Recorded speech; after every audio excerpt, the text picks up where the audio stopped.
You've only got one machine, one probe, and one shot.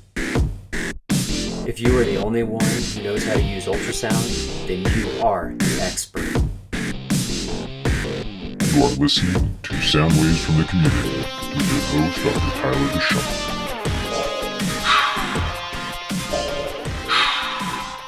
Hello, my name is Tyler DeShawn, and welcome to the inaugural episode of Sound Waves from the Community podcast.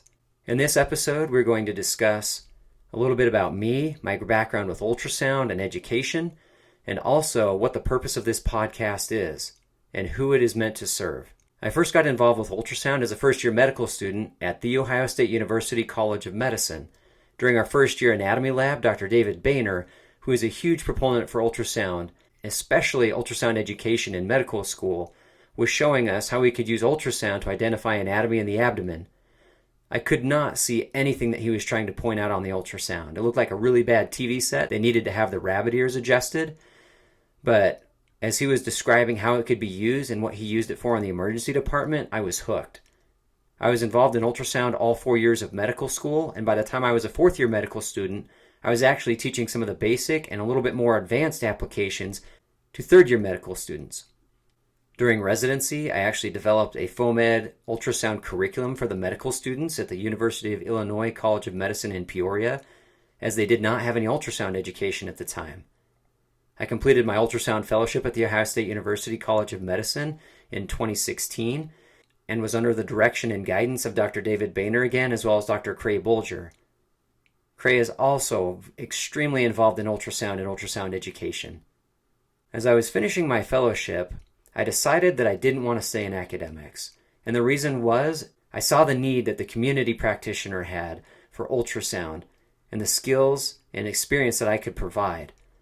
I was the regional ultrasound director in Cincinnati and started the program from scratch with the assistance of my medical director, Dr. Rob Blankenship. It took us years to break down some of the walls and barriers that should have been resolved 20 or 30 years ago when our ultrasound forefathers first started bringing ultrasound to the bedside in the emergency department.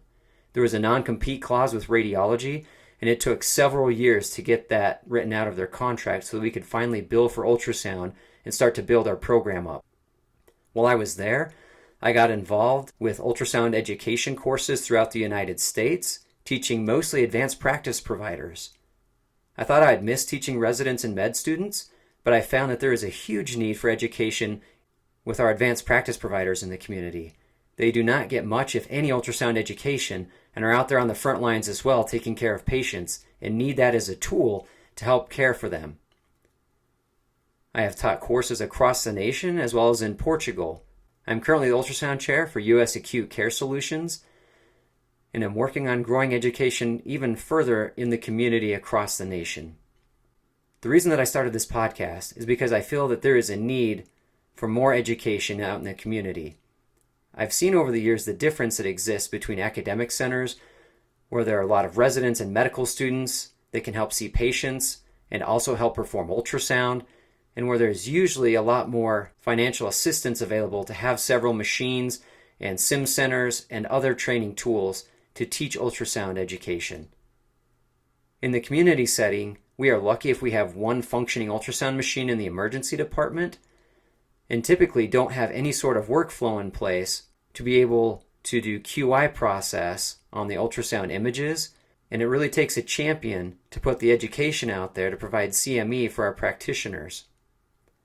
There is huge pressure from administration to improve door-to-provider time, door-to-disposition, and it can feel like there's not enough time to do ultrasound.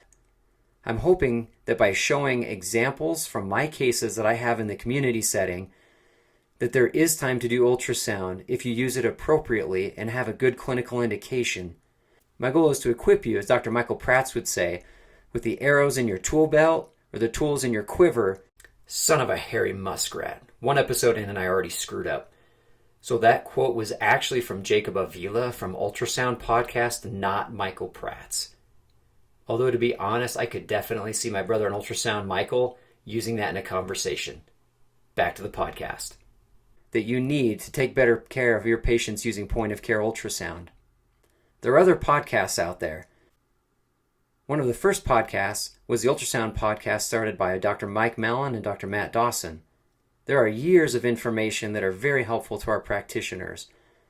One of my co-fellows, Dr. Michael Prats, started the Ultrasound Gel podcast when we were ending our fellowship training, and he has continued to grow the podcast and review the important literature that is out there that changes our practice and use of ultrasound in the emergency department and point-of-care settings. My aim is to arm the community with everything that they need so that they can feel confident and competent to use ultrasound in their everyday shifts. You may be thinking, Tyler, you've done a fellowship, you have years of ultrasound education. How could we possibly get the skills that we need when we're not in an academic setting? One of the hobbies that I have outside of medicine is running, more specifically trail running or running ultramarathons. When I graduated from fellowship, I had never run a distance greater than a half marathon in my life, and I hadn't run any significant miles in years. But I had a goal to finish my first marathon. And so I put in the time focusing on the key actions that I needed to be efficient because I don't have a lot of time. I have a beautiful wife and 6 beautiful children and a crazy puppy. And so I don't have any more time than anybody else. But I made it a goal, and every day I would get out there and run at least a mile or two so that I was constantly putting some time towards my goal that I had. In the last 3 years since my first marathon, I've been able to complete not only several marathons, but a handful of 50Ks, 2 50-mile races, and I've completed 2 100-mile races in under 30 hours and have 2 more on the schedule for this year. I didn't run 20 or 30 miles every day. I put in the key efforts that I needed to be able to finish the race. Ultrasound is the same way. If you can just do 1 scan every shift, you will become proficient in point-of-care ultrasound and have the confidence and competence that you need to use this skill to care for your patients. I aim to deliver you practical scanning information for the everyday clinician that is out there caring for patients. Going forward, each week there will be an episode about a clinical case that I have had and how I used ultrasound or should have used ultrasound to change the management of my patients. These are real-life stories from a real-life doc out in the front lines in the community. I hope you find them useful and informative, but again, I promise you, if you will get out there and do 1 scan every shift, you will become the point-of-care ultrasound superhero that you can be. Take care and be safe. We are committed to serving you, our community ultrasound brothers and sisters. If you find this podcast to be of great value, please subscribe on iTunes, Google Play, or Stitcher, and leave us a review. If you have a request, you can email the show at communitysoundwaves@gmail.com, and that is all one word. Follow us on Twitter at Megasound, MEGUSOUND. Stay healthy and be safe. I don't always use ultrasound, but when I do, it makes a difference. Keep scanning, my friends.